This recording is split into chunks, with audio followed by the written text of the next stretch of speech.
Ồ. Wow. Ok.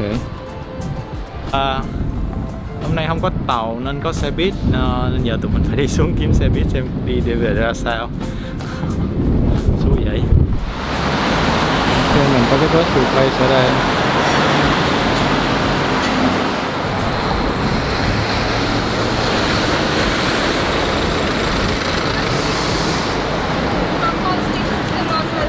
Thank you. To the city. Thank you.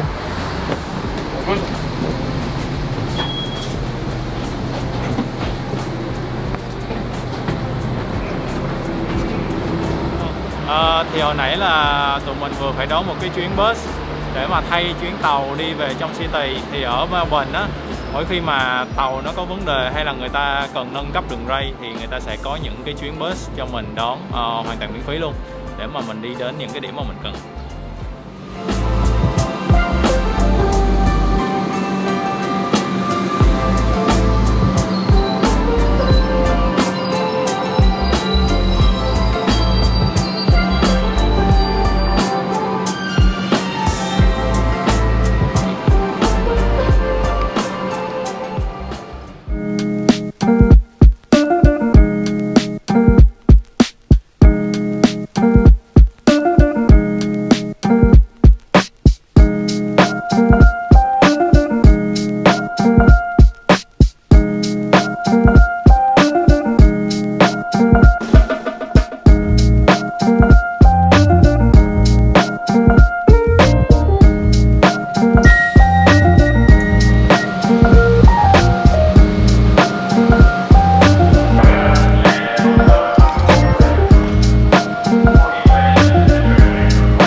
Frank vừa mới đi phỏng vấn thì người ta rất là nice, người ta mời Frank ăn một bữa với lại uống cà phê. Bây giờ Frank đang đi tới gặp Jenny ở Emporium. Jenny đang ở bên Uniqlo. Vâng qua đó.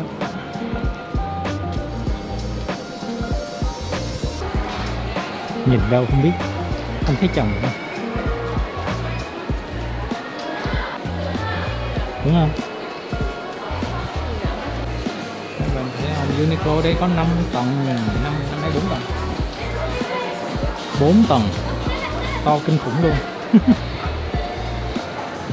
Okay. Sau một hồi không biết ăn gì thì Frank với Jenny quyết định đi ăn phở. Đi ăn phở Thìn. Thì phở Thìn cũng rất là nổi tiếng ở Melbourne. Không biết có đông không? Để coi xem sao. Các bạn thấy đây là một tiệm chè. Để coi mình ăn phở xong mình còn bụng không thì lát nữa mình ghé.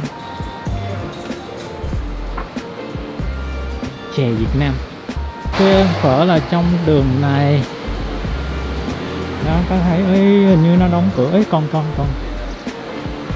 rất cũng khá là đông. Hy vọng là còn bàn phở Thìn. Okay. Let's see.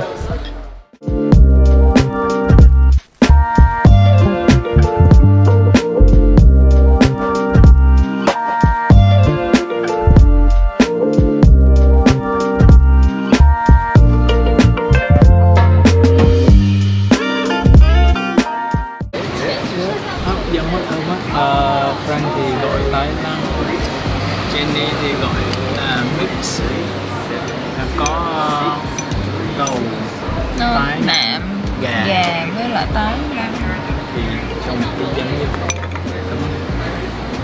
chứ dân. Này là phải thử cái tương ớt ở chỗ này, tương ớt này nó tự làm luôn. Nghe nói là vậy. Mỗi lần tụi đang ăn thì cũng cho một chút vô, ăn rất là ngon. Thôi, ngon nha.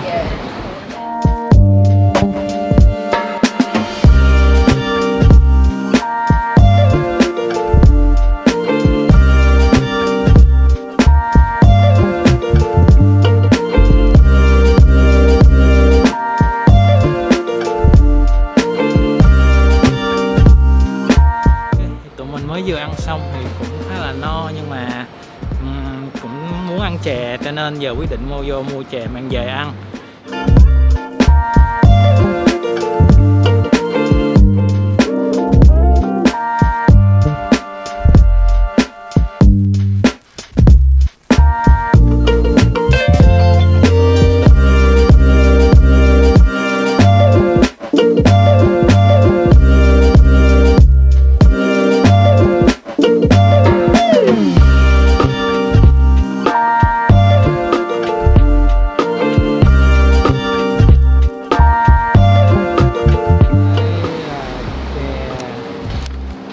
Tụi mình mua chè Thái sầu riêng.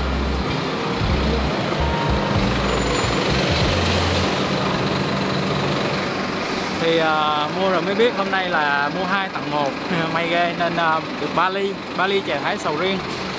Vì nhân dịp là kỷ niệm 1 năm thành lập của chè nên khá là vui. Giờ tụi mình sẽ đón tàu để mà đi về. Cảm ơn các bạn đã coi video này nhé. Hẹn gặp lại ở video sau. Bye bye.